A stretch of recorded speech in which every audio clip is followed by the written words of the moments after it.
Watchers in the Fourth Dimension. You've just earned yourself an early death day citizen. I fear the situation is worsening, Your Grossness. Perhaps everyone runs from the taxman. Hello and welcome back to Watchers in the Fourth Dimension. I'm Anthony. I'm Julie. And I'm Reilly, and no one has ever endured a steaming without vocalizing in the most gratifying fashion. This episode, Doctor Who takes on the topic of excessive tax in the Sunmakers. What could possibly make for a more thrilling adventure? But before we get into that, we're going to take a quick look at the mail. I say quick, it's probably a little bit longer because apparently we were a little bit controversial with the horror of Fang Rock. So I will hand over to Reilly for that. Thank you. Let's dive right in. David Gorton says, don't think this was mentioned in the production summary, but this story was actually filmed in Birmingham for a serial set in a lighthouse. You could hardly have got a more landlocked location. Mark Dunstan says, great story. Indeed, some fantastic lines, like this one from Adelaide. You are a doctor, yet you send women to stoke boilers. It's fine. Leela, you are still the best. 8 out of 10 slaps. Nice. J.M. Casey says, I don't mind the ship of unlikable people showing up partway through. That's a bit of a horror trope, and I can think of several good movies that do the same thing. In most cases, it's just a carload or boatload of annoying people who get killed off, and I wouldn't have it any other way. Nice. R.L. Gray says, I was anxiously awaiting your review of this story as it's one of my favorites. In fact, I think it's just about a perfect Doctor Who story, an honor it shares in my assessment with Midnight, which you'll likely get to in about around 2030 or so. But I look forward to it, even though it'll be very, very far away. Both follow a model of putting a bunch of people together in a small space with something mysterious and scary, and sprinkles on a spicy seasoning of class, gender, and simple interpersonal conflicts. That's good Who. 10 out of 10 early Shermoolies. Wow. Yeah. Okay. Yeah. Alan Seiler says, this is a superb script for Leela, and Louise continues to be dynamite in the role. I found the contrast between her and Adelaide to be quite interesting, if a bit skewed. I like the occasional darker, gloomier doctor. I think Tom's delivery in this story matches the tone beautifully. I was particularly curious about your reactions to the score this time, because there are 2 scenes in particular, both of them set out on the rocks in the fog, that sound very different from anything Dudley Simpson has done before, and I really like both, especially in episode 2 when the Doctor and Leela are investigating. Could this story have worked better with just the Lighthouse crew? Very likely. Yes. Very, very likely. And Alan agrees. Since I don't feel the boatload of rich people adds any real value to it at all. The sets are really beautifully done, and the atmosphere is gloriously gloomy. However, my favorite thing about Fang Rock is what happens after, when authorities or relief crew arrive to find the place littered with rotting corpses. It's so gruesome. It's also surprising that neither the Doctor nor Leela show any remorse or concern or regret about it at all. Overall, this one gets 8 Mucinex capsules out of 10. Kieran James Evans says, well, this is actually one of my favorites. Like top 5 Baker, easily. I like or can overlook everything. Something to point out, this was actually recorded at Pebble Mill, Birmingham. Yes, that would be the second time that is mentioned. The first time the show was made away from a London-based studio. Not a surprise for me, 10 out of 10 playing tag in the fog. Tony Monticello says, maybe it's nostalgia, but I've always loved this story. I actually like having a guest cast of despicable jerks to be used as death fodder. Maybe it's my darker side at play, but I rather enjoy the schadenfreude. Leela is in top form, talking shit, smacking people around, and I'm here for it. The atmosphere is fantastic too. Knowing the gothic horror is about to go away for a while, I savor one of the last stories to indulge us before things get lighter in tone. Yeah, the Rutan isn't great, but honestly, haven't we all overlooked worse? I give it 9 out of 10 slithering boogers. We are really hitting on that theme with the Rutan, aren't we? Nick Rutherford says, definitely in my top 10, and probably the story I'd use to introduce newbies to Tom, classic Who in general. Wow, okay. That's yeah. I didn't think we hated it. I thought we generally liked it. I guess we weren't as fanatic about it. Yeah, we averaged a 6.5 for the story, so, you know, it gets worse before it gets worse after this. Oh boy.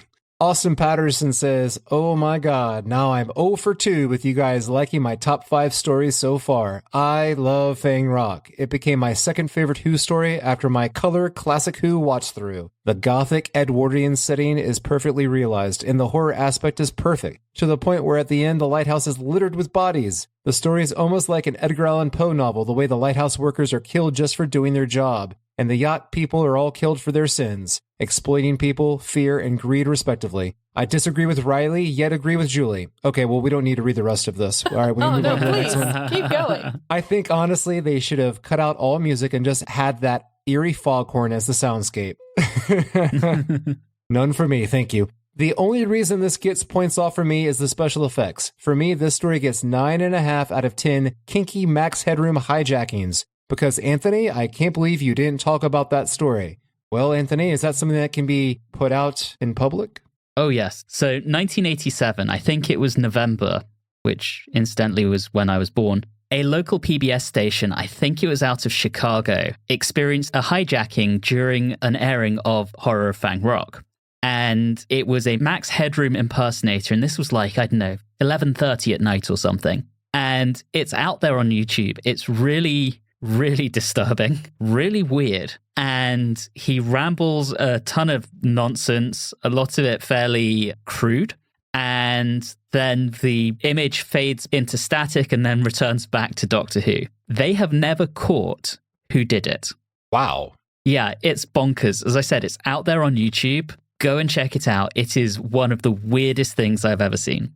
Huh, that is quite interesting because that's some serious business to hijack public television. That's pretty impressive. Yeah, and the thing is, there is apparently a 5-year statute of limitations on it. Oh. So someone could come forward for it now and not face any consequences. Like, as of 1992, they could have done that, but no one has ever come forward for it.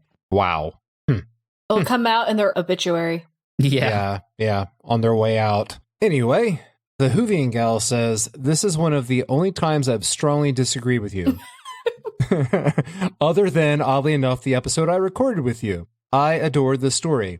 Great showing for Tom Baker and especially for Louise Jameson. Creepy atmosphere, great horror. I enjoy the rich asshole supporting cast in a love 'em to hate 'em sort of way, and I actually didn't mind the look of the Rutan. Since it's a shape-shifting villain, I think it works that it doesn't have a very practical, natural form. I also think Patty Russell deserves some credit for how well shot the story is and for all its great atmosphere. 9 badass Leela knife throws out of 10.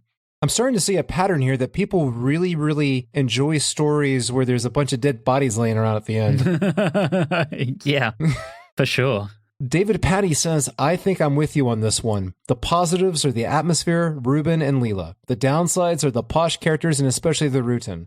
I am apologizing for my rating in advance, but when this was broadcast, I and my friends were just old enough to get sex ed lessons at school. So there was a bit of speculation about what the Rutan looked like. So in honor of my schoolmates, this one gets 6 intergalactic sperm samples out of 10.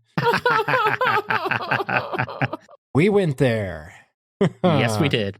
Dave Krause says, I really enjoy this one, and I appreciate Reilly representing my Louise Jameson love. Woohoo! I was a little surprised you didn't mention one of my favorite Leela lines. Quote, I'm not a technician. That's some considered writing showing that Leela is really trying to rise above her past. Also, the picking off of annoying characters foretells the 80s slasher genre to an extent. Overall, I give it 7 out of 10 wacky wall walkers +1 for Leela in a sweater. Oh, wacky wall walkers. That's great. That was the name of the little toy that you would throw like an octopus and go down a wall. Thank you so much. I would not be able to remember that. Jamie Revelle says, I think I like this one more than you did. Claustrophobic setting, the building menace as everyone is killed off. It may help that I was familiar with Flann and Isle before I first saw this, and probably also that I was 11 at the time. Nostalgic blinkers and all that. Still, you make some valid points, and nobody's going to praise the special effect of the Rutan. That's for sure. And yeah, almost surprising that Big Finish haven't yet done The Beast of Fang Rock. The closest they've got is a bunch of Rutan stories and giving one entirely unrelated 8th Doctor story with the admittedly brilliant title of The Horror of Glam Rock. Wow. Yes. Wow. So 8 out of 10 balls of malevolent mucus from me. Wow. Okay. Well, that is a lot of snot. And with that, I will bring it back to Anthony. Thank you, Reilly. And as a reminder to our listeners, as you have just heard, we really do love getting your feedback, thoughts, comments, and questions. And we do try to read out as many as possible on the show. Although we're probably going to have to start selecting because this is starting to get really long. But please do get in touch. You can contact us through Facebook, Instagram, and X at Watchers4D, or you can email us at watchers4d@gmail.com. And just a quick note before we dig in, we would also absolutely love it if you subscribe to the podcast and dropped us a review or rating on your podcasting platform of choice. Moving on to behind the scenes on The Sunmakers, and the genesis of this story goes back to the end of season 14, with Philip Hinchcliffe handing over to new producer Graham Williams and script editor Robert Holmes agreeing to stay on for another 6 months to help ease the transition.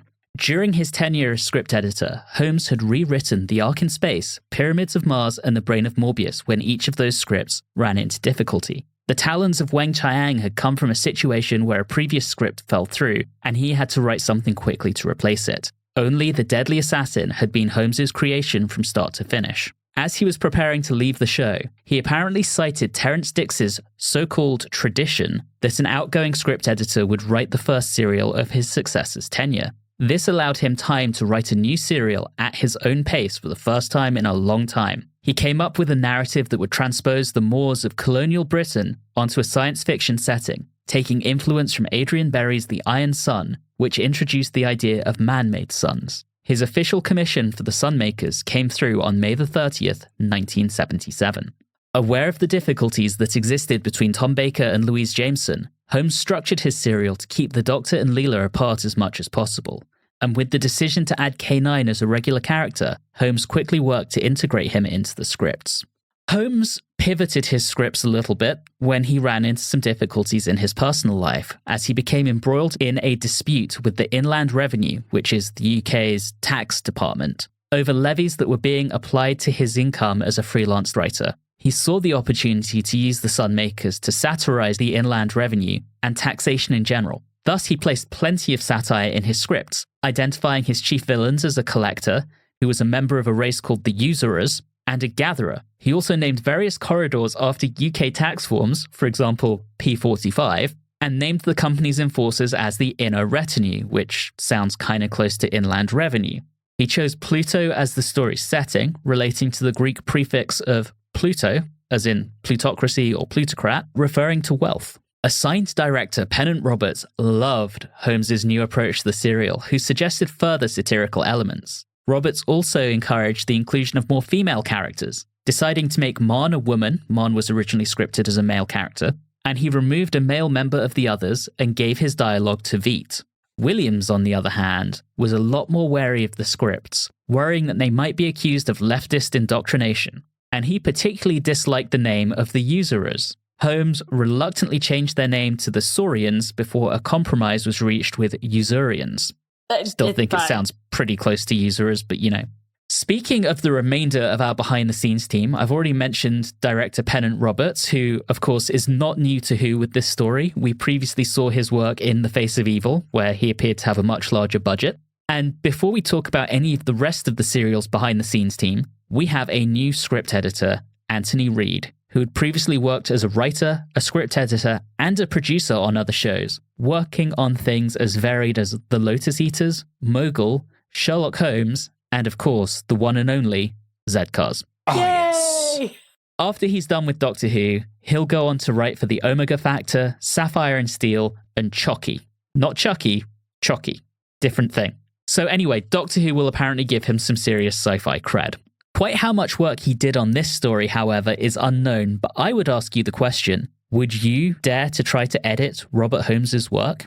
The rest of our behind-the-scenes team is a motley crew of returning names. Of course, Dudley Simpson is the most obvious name here, but as designer, we have Tony Snowden, whose work we last saw on Season 9's The Sea Devils, and as costume designer, we have Christine Rawlins, who handled the costumes for the entirety of Season 7.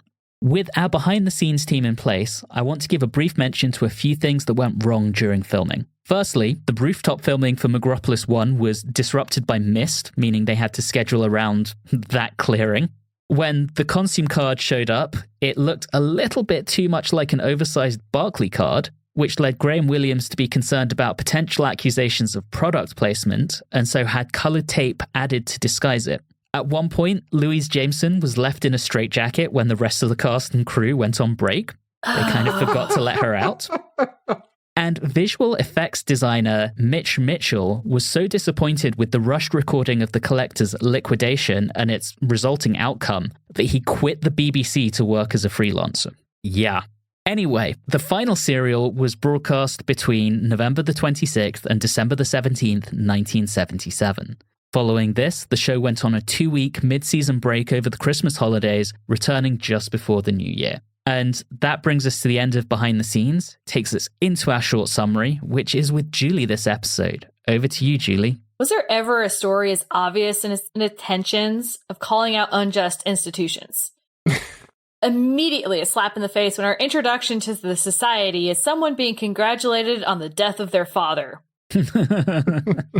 Don't get me started on mandatory unpaid overtime or 2-hour vacations in order to witness an execution. And this greedy little alien man, who obviously needs to get some reading glasses, gives off very obvious Ebenezer Scrooge vibes. But before I really forget what actually happens, of what little I remember, we have the Doctor being separated from Leela and K9 for most of the story. No complaints from me. Both the Doctor and Leela being captured at different times, both in straitjackets. And poor Leela gets knocked out twice and almost gets steamed. Dear God. We also have someone going from an absolute dick to really not that bad with no real clear character arc as to why that happens. We also have a successful revolution, including throwing a man from the roof. Please remind me how this is less violent than last season. And the best bookends of an episode with the Doctor purposely ruining a game of chess because he was losing to a robot dog. And I'm done. You've got to love it. But do you? That's what we're going to discuss. Let's talk about this part 1, and I do want to give a call out. The sets look pretty rough from the get-go, but some of the costumes here are great. Some of the costumes. The Gatherer's costume looks like something that they picked up from the first film version of Jesus Christ Superstar. Hey, I love it. Also, for a split second, I was like, is that Dan Aykroyd? That would have been amazing if Dan Aykroyd had shown up in Doctor Who in 1977. You know, I think Aykroyd would have been up for it. He's that type of person. I think he probably loves the show. His dialogue was incredible. It was as much of Jago as you could be Jago, not in a Victorian setting. Right. Mm-hmm. And it's funny because speaking of the sets, that was the first thing that really struck me, because that opening scene is very, very abstract. Just a wall with a little porthole, not even a window on it, just a hole, and a head pops out like the Emerald City in The Wizard of Oz. And we have our little discussion about a death tax and the father getting the proper death treatment, or all the nonsense we'll get into more later. And then later on, we get into the Gatherer's office. In there, or excuse me, it's the Collector. I get both of their titles confused. But the first office we see, it's completely black background. Obviously shot in a studio, but they didn't bother to fill anything else in the background. Just these strange structures all around. It very much gives off a vibe of abstract college theater stage sets. And that wasn't that great. Yeah. Pretty much. You can kind of tell the budget's been cut. Yeah. Mm-hmm. Yeah. Hallway scenes are fine. It looks like a hallway. Congratulations. Right. Good job. And then the scenes when they're underneath everything, those are fine as well. You don't expect them to be posh. You don't expect them to be anything other than what they are. It looks like they're in not quite a sewer, but almost. Right. It's funny because it's basically 2 different locations. Really, they have their studio shots where they set up the furniture with a black background, and then the rest of it is basically a tour of England's best commercial manufacturing facilities of the 1970s. So, yes, the thing I disliked was model work, I guess, of the town or whatever you want to call it, from the view up high. Oh, yeah. Whenever they showed it, I was like, that just looks awful. It looks like a drawing. It doesn't even look like a model. It doesn't. It's bad. Oh, let me guess. That roof they were on, was that the top of like the BBC's building? No, they actually went and shot it on location in Bristol. It was the roof of a factory. Ah, so it was the factory that they were filming the rest of it in. Okay. Yes. They couldn't find a different factory. Well, again, budget. Originally, they didn't have the budget to go and film on this rooftop until they realized that they could film some of the show inside the factory as well, which then meant they had the budget to go and actually do location filming. Otherwise, they were going to have to figure out how to make this whole thing work in the studio. Yeah, just the budget's not there. They just not enough Talmars. They're short a couple Talmars on that, which, oh, yeah, the lingo is a major element of the serial, and Julie alluded to this at the very, well, I wouldn't say allude. She was direct, about as direct as the serial is about everything it wants to say, as it's as subtle as a stack of 1,000 Talmars. And the lingo is a perfect example of it because everything is just a shot at bureaucracy, and I'm not a fan of bureaucracy. I'm a fan of workers' rights. I'm a fan of all those things. But if there was one thing that could convince me to be against those things, it would be this serial.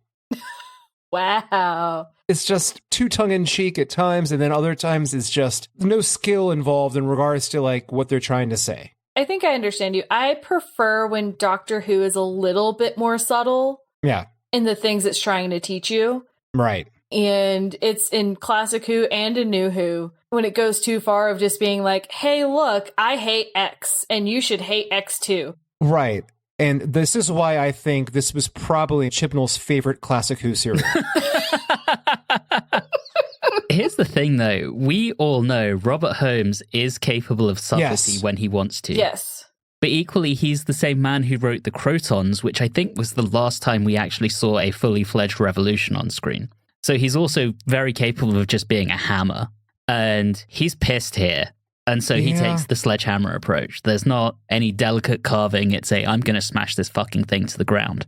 I do want to say, in a time when the show was moving towards being more of a kids program, they come out with a story about taxes. So, it also starts with a man about to commit suicide. Yes. Because he can't pay for the taxes for his dad's funeral.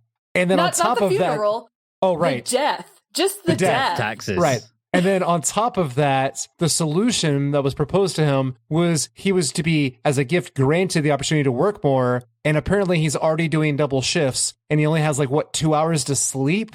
Yeah. Jeez. I mean, it's just not practical. It's just not practical. And when it gets to this extreme, it's just, you can't take it seriously. That's my problem. I love how we've had this conversation going for a while now, and we haven't even talked about the Doctor and Leela showing up. They don't show up until 4 minutes and 40 seconds in, and we, I feel, have talked for longer than that yes, about we have. everything but the Doctor and Leela showing up. So, Julie, you already mentioned the K9 Doctor chess game. He's upset. The Doctor's upset because he's losing to a dog, and it's wonderful.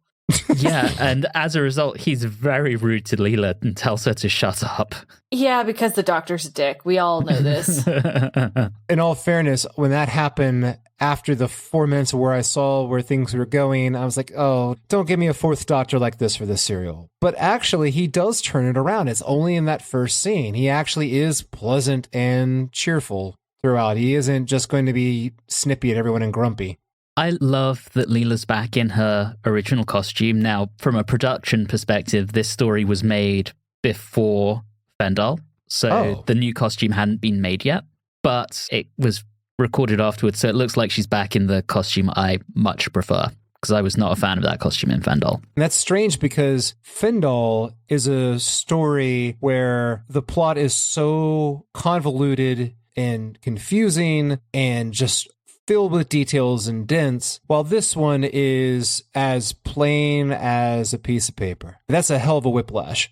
And part of it was they didn't want to have two futuristic stories in a row, so you'd have had Invisible Enemy and then Sunmakers. So they wanted to kind of balance that out and split them up with something that was set in contemporary times. Anyway, They kind of ruin that next time because we go to another futuristic story after this, but whatever. Whatever. What I found interesting is everyone calling themselves citizen. You know you got some problems. Yeah, it's like post-revolutionary France. Yes. But we also get a jelly baby count. We get a bunch. Well, I'm going to start here and then we'll keep going. Yeah, Okay, he offers good. one to Cordo, which is the distraction for Leela to knock him over so he can't kill himself. Saved by a jelly baby. It's upbeat. What can I say? Oh, boy. Oh, boy. But the music, I think Dutters does a good job in this serial. At points, I found it charming, like it was trying to be as jokey as the serial was at times. And I enjoyed that. When we get to, I think, episode 3, I'll have much more to say about the music. There are some excellent comedy beats with the music that I was like, oh man, Dutters, it's been a little while since we had like true comedy beats. I was worried you were going to hammer the music hard. And I was like, I think the story's pretty good. But no, okay, we're on the same page. Good. Yes. Mm-hmm. And we get K9 getting in on the action. Yes. I love how they tell him not to leave the TARDIS and he just decides he's going to leave the TARDIS. It really does make him feel like a third character instead of just like a machine, you know? Yeah, he's got personality. He's a little bit sassy. He really grows in this one compared to other ones. I mean, he gets more time to shine. Mm-hmm. Absolutely. So I guess we're on to part 2. Well, I think we get introduced to the outlaws. The or others. The others. Oh, whatever we want to call them. And when we're first introduced to them, I'm just like, who would want to join them?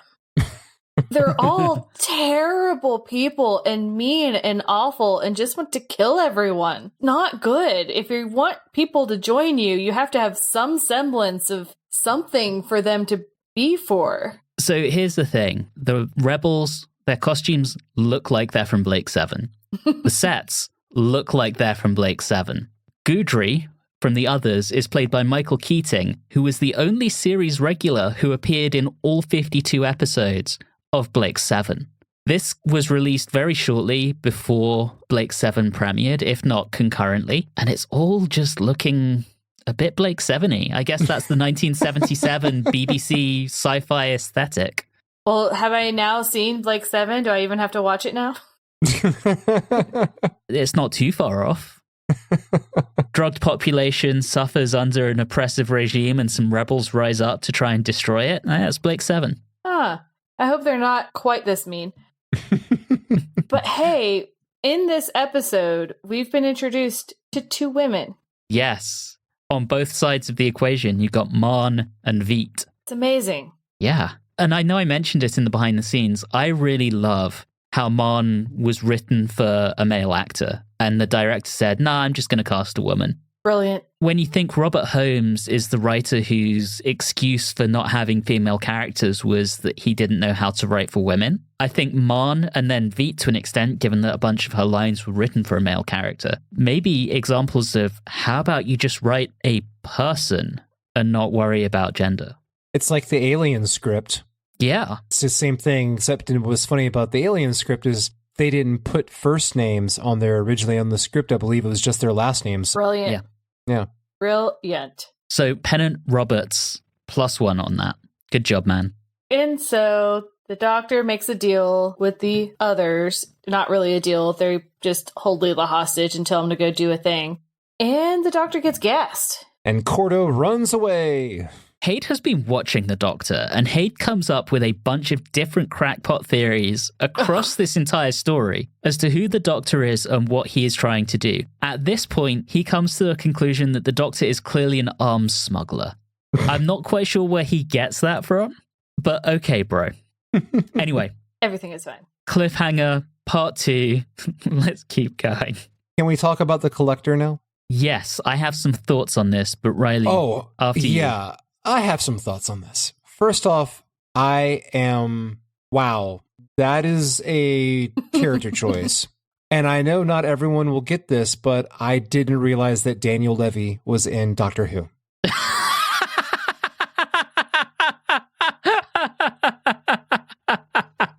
I got that. Yeah.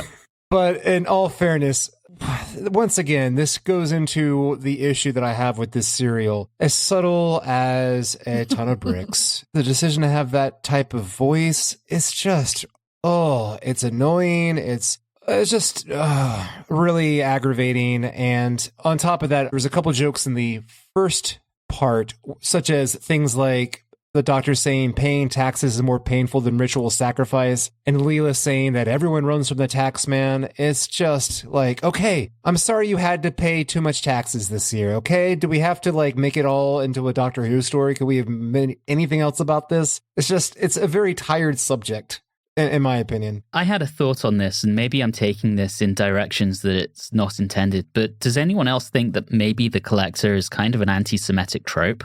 I got concerned about that too, especially with the bald hair and the black eyebrows and the Usurians. I mean, the whole thing about usury in particular is a very, very kind of economic type of anti-Semitism. It doesn't look great. No.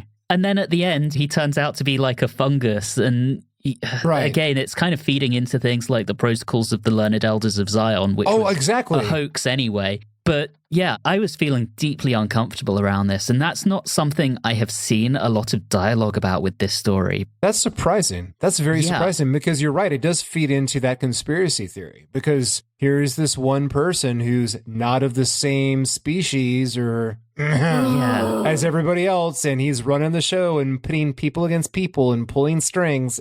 It really had me quite uncomfortable. It didn't feel right, and again, I'm very surprised I haven't read anything suggesting that before, but I really got that impression. Good point. Good call out there. Okay. All right.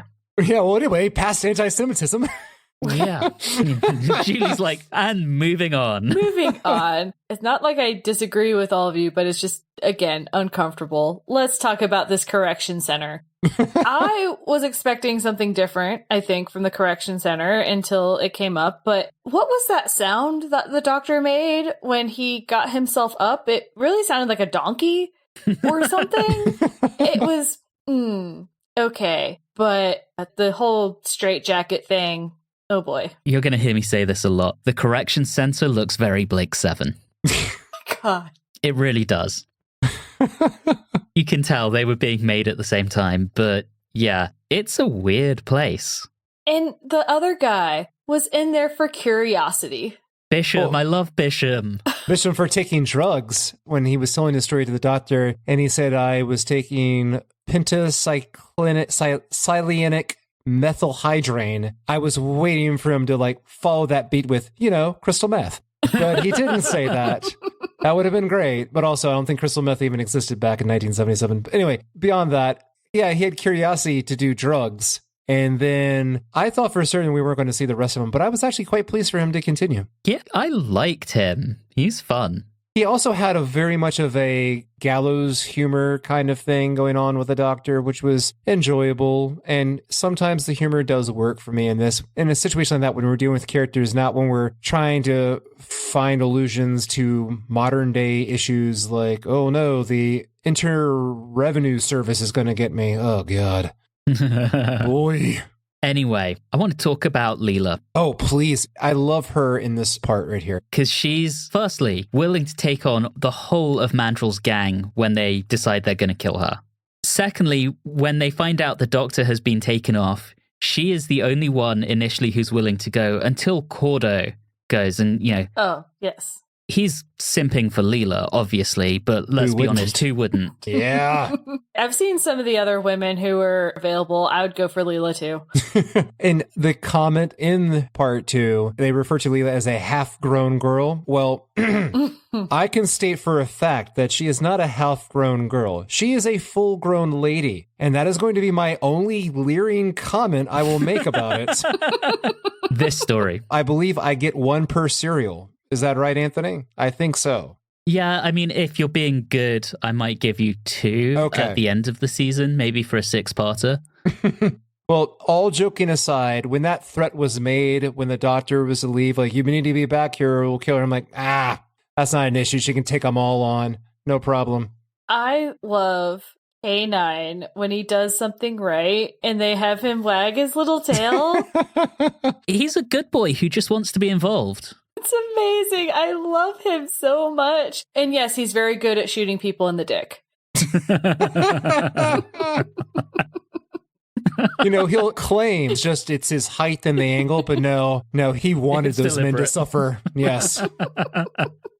Oh, man. All right. Nice. So we go back and forth between the Doctor and Leela and K9, right? Because we wanted to keep them separate. And we get, guess what? Another jelly baby offer. Yes, we do. And first it's an offer, and then he leaves the entire bag. Yeah, so does that get some extra points? I It's think got to. so. What are we That's a going to whole say? bag's worth. How much are in a bag? I don't know. I think you get at least 10 in a bag, so Probably. let's bump this up to 11 for the story so far, because that's a lot of jelly babies. I just recently tried them. They are yeah? not great. How dare you? I'm sorry. You're Not fired from the great. podcast, Riley. I haven't had them, but I have heard the same, Reilly. If any of our listeners like jelly babies and want to be the new cast of this show, please email me. Oh my. Oh my. A Just step kidding. too far. I'm not getting rid of these two. The other two. We have the Doctor leaving that with Bisham. Yep. The Doctor gets taken out, but then we have as we mentioned, Cordo and Leela are going to attempt to save the Doctor, and they get in there and bam! Add one to the Leela kill count. Right there. And they rescue Bisham. Yeah. I'm very excited that she's back to killing again. And then Doctor gets taken by the Gatherer. Yeah, and tries to get Bisham freed. Everyone loves Bisham. Because they're all jonesing for the pitocyanic methylhydrate. Oh boy. I kind of love that whole interaction between the Doctor and Haid, because the Doctor plays dumb, but he knows exactly what's going on. That actually is one of the stronger parts of this serial, is just, I love how verbose Haid is, and just that manner of type of villainous middle management dude, and the Doctor toying with him, and he thinks that he's smarter than the Doctor, and he's toying with the Doctor. That's always an enjoyable type of scene. And there's this tension underneath the friendliness that they're showing each other. Both of them know the friendliness is a total sham. That is probably the strongest scene in the serial, I believe. I would like to point out first off that Leela is just collecting men. That's what she's doing in this story. She's forming an army. And anyone who complains about that, all I'm going to say is you hate her because you ain't her. Also, I unfortunately don't have all of the context of this, but at some point, someone was awkwardly tickling somebody, and it made me very uncomfortable. Yeah. So there's a lot of uncomfortableness in this story. Let's move past that discomfort, push through the discomfort, because that's where you find growth. Okay. You can tell I've been in training at work, can't you? We end this episode, Leela and friends making an escape. They're heading down the corridor and they are being approached by guards in little electric Golf cars. cart. Yeah, golf carts from both ends of the corridor. And that's our cliffhanger. And we're into part 3. Right, which I can't help but think of that type of hallway on a little golf cart. I can just Austin Powers? picture, yes, Austin Yeah. Powers. Yeah, bingo. Yes. That would have been... Yeah, that would have been great. I want to ask something about this because they act like they're not going to fight and then set K9 on them. And then they take their guns. They then get back in the golf cart that they stole from the guards. And do they then run over the bodies of the guards? Because there's not enough space in that scene for that golf cart to go past the bodies of the guards. So they must have run over them. I guess. I don't know, but it probably didn't hurt them because it was, 3 miles per hour? I know. It might almost be worse, like the slow crunch as 3 maybe. people in a golf cart run over you. Yeah, maybe. Not good, guys. But I have to say, Leela's face of no emotion when all of that was happening and they did that close-up of her, it was beautiful. Mm-hmm. That was so good. I was going to, while watching, make more jokes about the slowest drive-by shooting attempt ever, but then when Leela got hit, I shut up, and I got very, very concerned. Mm-hmm. And luckily, it did not mean any sort of end of Leela, which I hope will never come, right? It's not going to happen. She's still going to be on the show forever, right? Obviously. Obviously. Yeah. Oh, good. Okay. Well, then we have the Doctor now, since he has been let go by the Gatherer. He then goes back to Mandrill and the underground people with the 1,000 Malamars or whatever, and he gives it to them, and of course, they're not happy because how could he have possibly pulled this off after being captured? Because obviously he's in with the Collector and the Gatherer. And we have more a-hole behavior. Yeah, they kind of suck. I mean, Mandrill punches the Doctor in the stomach at one point. There was a part in part 2 where Mandrill says to the Doctor, you better have a good story. And the Doctor responds with, once upon a time, there were these 3 sisters. And again, Mandrill meets that with aggression and violence. He's just shitty until he isn't. Yeah, magically. Yes. Yes.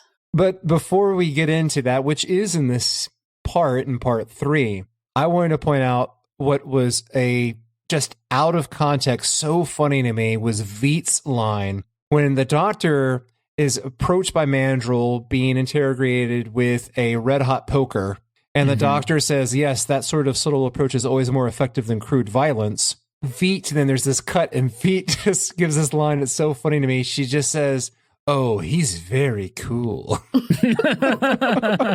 don't know why that just cracked me up. Just must have been the delivery. But it was such a weird cut from Red Hot Poker to that. It is just striking. But now we get to discuss the Mandrill flip, right? Yeah, and honestly, I'm wondering whether that's because these guys have been hanging out underground for so long. And the Doctor, once they've taken Leela, decides, you know what? I'm going to foment a full-on rebellion. And I'm kind of wondering whether it might be that element of hope that gets Mandrill to kind of be nice to the Doctor and Leela, because suddenly he's going to get what he wants in overthrowing the company. That's the only reason I can come up with as to Mandrill's sudden personality flip towards the Doctor and Leela.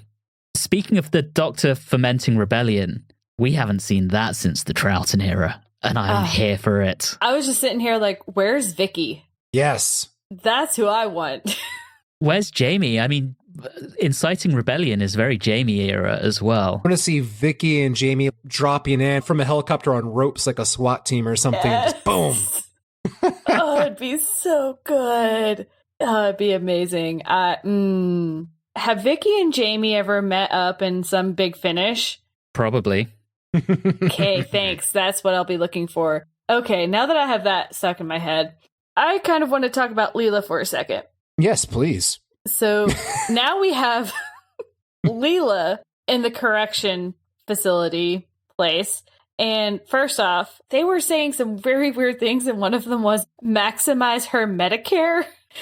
Like, that doesn't mean what I think it means, because that's very different. Yes. I mean, it's clearly just medical care, but yes, obviously that has a slightly different meaning to Americans than it does to Brits. But then they put her in the straitjacket, and the tilt straitjacket. Yeah. What? That looks very uncomfortable. Oh, no, thank you. Like, man, that, nope. And the headband, was that just like for the cut on her head? Yeah, I think so. It looked like a headband. Yeah, and they did keep with the continuity with that, because later on you see like that little mark on it, like off their temple a little bit. So that's nice. I'm glad they kept up with that. I also want to talk about how sadistic some of these guys are. There's that guy who comes in just to gloat to her that she's going to get steamed. And then walks away. Yeah. What? And of course it's Leela, so she's not going to care. Oh, she's just going to take it in her stride and be like, I'll cripple you eventually. Yeah, steaming someone. Lovely. Yeah. There are some nice moments of humor in this. The Doctor tricks the scanners, which have been trained on him since he left Haid's office. And Haid basically says, I don't care what the scanners say. Wait, I do care what the scanners say. I thought that was pretty funny. And here it is. The music. When Haid and Marn run around the corner where those are, that music was on point. Yeah. Yeah, and it makes a lot of sense for Haid because he is our main source of humor, which I guess it's very fitting in this serial that he gets thrown off a fucking building. Which is a kilometer high. Right. We'll come back to that, but yeah. So Leela's about to get steamed and the revolution is starting and they take over the vapor tower. Because the important element about the drugging of the air, which actually I think is a nice plot device. Yes. By the way, in Blake 7, it's the water and food that are drugged and not the air, but, same concept. What I also don't get is they talk about being able to view the steaming, but they don't actually get to view the steaming. They just get to hear the screams. They don't actually get to see what's happening. And the Collector gets a little too excited about all of this. Yeah. I mean, what a sadistic little fuck. I will admit, I'm not a fan at all of that character, but he is completely vicious. He is incredibly vicious. I do like that in a villain, so... Yeah, me too. I also like how they find a practical use for K9 here. The Doctor can't go through the vents because of the pressure, so they get K9 to do it, blast something so that the pressure drops, and then the Doctor can go in to go and rescue Leela. I like that, and of course, the cliffhanger is the Doctor's in there and the pressure's starting to rise and Leela's starting to get steamed. And that's what takes us into part 4. So we have our removal of Leela from the steaming chamber, and then we have our full initial crew of revolutionaries ready to go. And I also find it funny that the people that they took over the central air station from, they flip immediately. In fact, I thought it was a little too convenient that they flipped. I thought they were going to flip back, but they didn't, so that was nice. Yeah, I thought that too. Like, initially I was like, wait, are they just going along with this? Or... Right. But yeah, I'd kind of forgotten some elements of the story. It'd been a long time since I'd seen it. And yeah, I was half expecting them to kind of do the double flip. But I guess then as the amount of the drug in the air is being reduced, that emboldens everyone a bit more, and including them as well. So that would make some sense. And with the revolution, I really like the Doctor using the broadcast system to effectively tell everyone the revolution's successful so that more people join the revolution. It's really smart and kind of feeds into televised propaganda, which is starting to become a bigger and bigger thing as we kind of move forward with TV as a medium. But you know what I was mad at the Doctor of? Keeping Leela from killing people. Yeah. Agreed. Agreed. Let Leela murder freely, damn it. They're in the middle of a revolution. What do you think is going to happen? There are some lines I love in this one. Firstly, I love Hade's many different titles that he sucks up to the Collector with. Oh, yes. And I really love when the Collector says, I sense the vicious doctrine of egalitarianism, Hade. I love that line. I think that's great. Well, there are some lines that I will agree with you, Anthony, on that are enjoyable. Those exchanges between Hade and the Collector are definitely some of them. Some of them, I've pointed out, are not so good. And for example, one that happened right after that conversation between Hade and the Collector that I thought was ridiculously, laughably poor was when we get our one little kind of slice of the revolution is rising scene outside of the Doctor, the Collector, Hade, and any of that. So we have that just random guard talking to a group of people, and then when they start rising up against him, he says, "You've just earned yourself an early death day, citizen." Yes. God. It's very action movie, isn't it? It really is. This feels like something out of Judge Dredd, this line. Oy, oy, oy. I know, I love it. It's kitschy. Yeah. It's really kitschy. The Doctor and Leela are in the Collector's inner sanctum. I don't know what else you want to call it. And the Doctor can't seem to open up the safe, but that seems like a very obvious thing that the Doctor can do. And he gets there. He gets there. It just seems like, I have no idea what I'm doing. I'm like, that's bullshit. And then she gets knocked out because he gets it open, which also scared the hell out of me too. But and interestingly, they did give consideration briefly to killing off Leela at the end of this story. Louise Jameson had said she wanted out. She wasn't happy with the way her character was being portrayed. And yeah, they did give that serious consideration. I know she has to leave sometime, but to leave in this serial, I would be upset. All right, the revolution. Everyone goes up to the roof. Hade strides up there, full of arrogance, orders them to leave, and we've alluded to it a lot. They throw him off the roof, and it's a kilometer high. That is quite a brutal murder. And the thing is, say what you want about the Gatherer, he's just a lackey. Right. Yeah, and should he be held accountable for stuff? Yeah, put him on trial. The mob justice is a little bit rough, and I feel a little counter to what the show's all about at times. But Right. kudos to Holmes if he's going for the gritty realism. And did any of our critics come back and say, hey, maybe this is a little violent? I've got to say, I don't remember. You don't have to go looking, but I'm just saying, they got all these complaints about how violent it was getting, and I'm like, we just threw someone off a building, but that's fine, I guess. There were no criticisms because all those critics, they also hate the taxman. Yeah. Holmes, to an extent, kind of shows this fairly nihilist perspective on humanity at times. And I feel like the idea that a taxation system could be taken to this extreme, the violence people are able to succumb to when taking part in a mob-based revolution. There are lots of shades of grey in this. This isn't black and white morality at any point, and I feel like Holmes is really good at that. All right, so the collector and his end. Yes, he and in his wheelchair toilet. That's exactly what it is. This season is all about toilets, isn't it? Yeah. Pretty much. Well, I mean, here's the best part. The best part is I do like the exchange. We had our hey doctor kind of back and forth, but that was done with that, as Anthony said, the facade of congeniality. While here, there is no facade. They clearly both appreciate each other's intelligence and are constantly calculating the next step. And while, unfortunately, we have the doctor performing hypnotism, which, no, let's not bring back hypnotism into the show. Basically, looking at it for the sake of a climactic ending, the only reason we have Leela knocked out by the security system of the safe is so she can pop back up and kill the security guard at the very end to save the day, which it's very convenient. So I'm not going to give it props for that, but I'm always happy for Leah to get another kill, so make that 2 on the kill count. I love how we're just encouraging our companions to murder these days. Oh, yes. Oh, yes. I mean, absolutely. And she got to be the knife thrower and the arm crusher, so that was fun. But then, because of the revolution and the immediacy of when they started to lose money is when he shrank, which just bonkers. He gets upset and so reverts to his natural form in the wheelchair toilet. Which I wanted to see Kale with eyes. Yes, please. And, it's funny. I made mention of The Wizard of Oz at the very, very beginning. And now we have an ending where our villain basically kind of melts or shrinks away, just like the Wicked Witch. So very weird kind of bookends of very Wizard of Oz-y kind of things.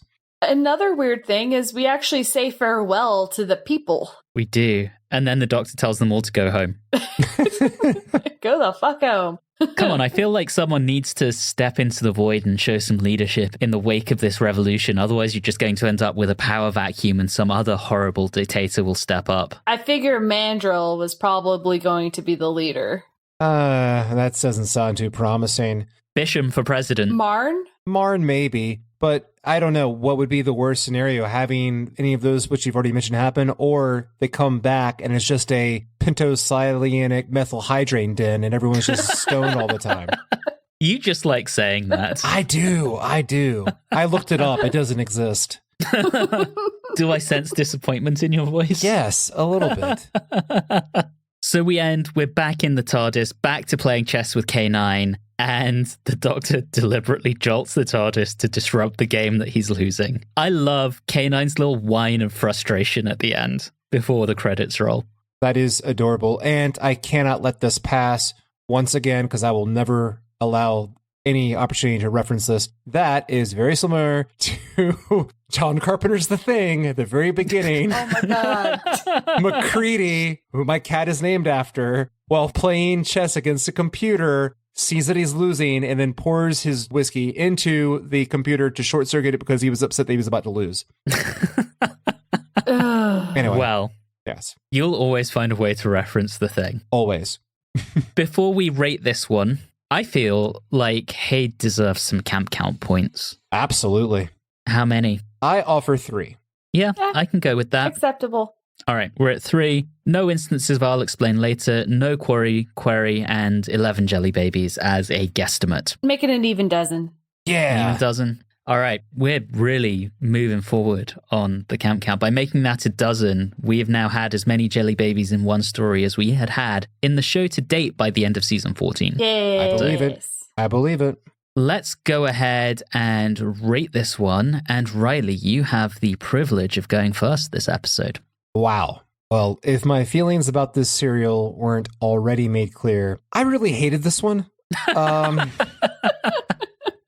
I like the theme of workers uniting, but this is just dreadful. The script is too tongue-in-cheek that it is impossible to find really any way to connect with it because every minute there's some stupid tax joke or the ridiculous, characterized, over-the-top villain is popping up. The plot progression also is as basic as 1, 2, 3. Doctor captured, then Leela captured, rescue, rescue. This is a simple old story structure combined by terrible execution. If Leela was not in this, I don't think I would ever bother to watch it again. And to use the asinine terminology from this story, this is an F-grade serial. But we are the watchers, so I will use our rating system. I give this 2.5 tubs of eyebrow mousse out of 10.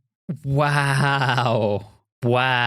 All right, Julie, I'll let you go next. Oh, dear.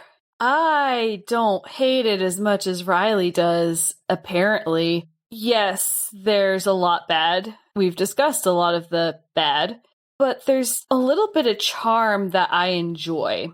Robert Holmes writes dialogue very well, and the dialogue shines in this one. Yes, the actual plot is a little bit trying at times, but I could listen to these characters talk and I can be entertained. The music is excellent, and Leela is excellent, and there's just a lot of things that I still actually liked, but it's still not great, everyone.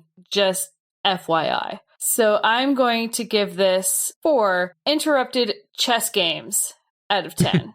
Wow, you guys are harsh on this. I certainly liked it a lot more than Reilly, significantly more than Reilly. I would say I like it a lot more than Julie did. And I'm trying to be impartial, but I can't help but compare it to what came before. Is it better than The Invisible Enemy? Yes. Does it feel more complete as a story than Image of the Fendal? Absolutely. This feels like it's gone through multiple drafts and actually came up with a vaguely cohesive plot. I really like Hade. I think he's a lot of fun. I like Bisham a lot. Leela is on point here. The Doctor's actually quite fun through a lot of it. He's wonderfully tongue-in-cheek and kind of just taking the piss out of everyone. So there's a lot to like in this story. And Julie, you rightly said Holmes's dialogue is excellent.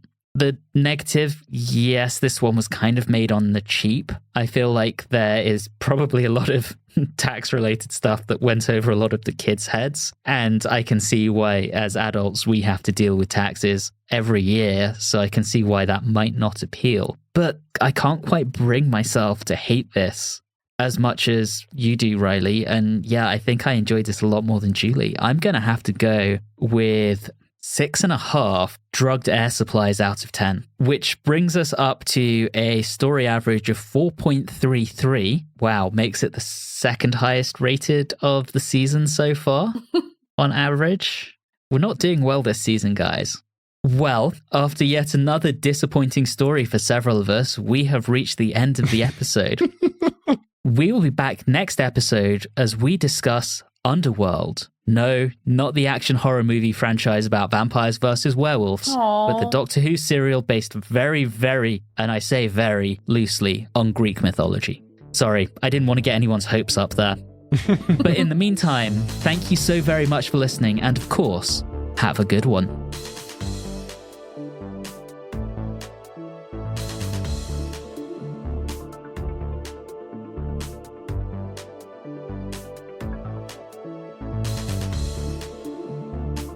You have been listening to Watchers in the Fourth Dimension with Reilly Schreck, Julie Philippek, and myself, Anthony Williams. This episode, Saved by a Jelly Baby, was recorded on Tuesday the 13th of February 2024. If this is your first time listening into the show, all of our previous episodes are available wherever you like to get your podcasts. You can interact with us on Facebook, Instagram, and X at @Watchers4D, and you can also email us at watchers4d@gmail.com. If you're enjoying the show, please do subscribe and consider leaving us a review or rating on your favorite podcasting app. All of those things really do help the show. And always remember, if you're trying to write a family show, the kids will really love stories about tax.